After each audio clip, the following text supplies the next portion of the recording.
Friends, welcome to ஆம்பூ செல்வி அம்மா சமையல். நம்ம சேனல் இது வரைக்கும் சப்ஸ்கிரைப் பண்ணாமல் இருக்கீங்களா? அப்போ உடனே சப்ஸ்கிரைப் பண்ணிவிடுங்க. மறக்காமல் பெல் ஐக்கானையும் கிளிக் பண்ணுங்கள். அப்போ தான் நாங்கள் நியூவாக போஸ்ட் பண்ணுற வீடியோஸ்லாம் உங்களுக்கு நோட்டிஃபை ஆகும்.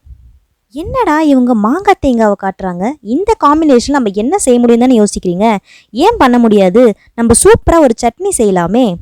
நம்ம இன்றைக்கி செய்ய போகிற ரெசிபி சம்மர் ஸ்பெஷல் மாங்காய் தேங்காய் சட்னி.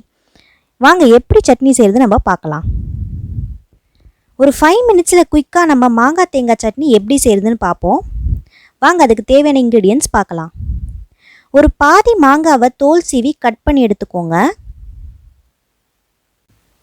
அப்புறம் ஒரு அரை மூடி தேங்காவை கட் பண்ணிக்கோங்க. ஒரு 4 காஞ்ச மிளகா, தேவையான அளவு உப்பு. இப்போ இதெல்லாம் ஒரு மிக்ஸி ஜாரில் போட்டு அரைச்சிக்கலாம்.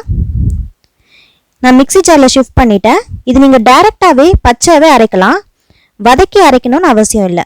அரைச்ச சட்னியை நான் ஒரு பவுலில் ஷிஃப்ட் பண்ணிட்டேன். இப்போ நம்ம தாளிப்பு சேர்த்துட்டா சட்னி ரெடி. தாளிக்கிறதுக்கு ஒரு பேன் வச்சுட்டு 1 ஸ்பூன் ஆயில், அரை ஸ்பூன் கடுகு சீரகம், ஒரு காஞ்ச மிளகா, கொஞ்சம் கருவேப்பிலை இதெல்லாம் சேர்த்து நீங்கள் வதக்கிட்டிங்கன்னா தாளிப்பு ரெடி. தாளிப்பை நான் சட்னியில் சேர்த்தாச்சு. அவ்வளோதாங்க. பார்த்தீங்களா, ஈஸியாக ஒரு 5 மினிட்ஸ்க்கு முன்னாடியே நம்ம குயிக்காக செஞ்சுட்டோம். டெய்லி எப்போ ஒரே மாதிரி சட்னி செஞ்சு நமக்கு போர் அடிச்சிருக்கும். ஒரு டைம் இந்த மாதிரி மாற்றி மாங்காவை வச்சு செஞ்சு பாருங்களேன்.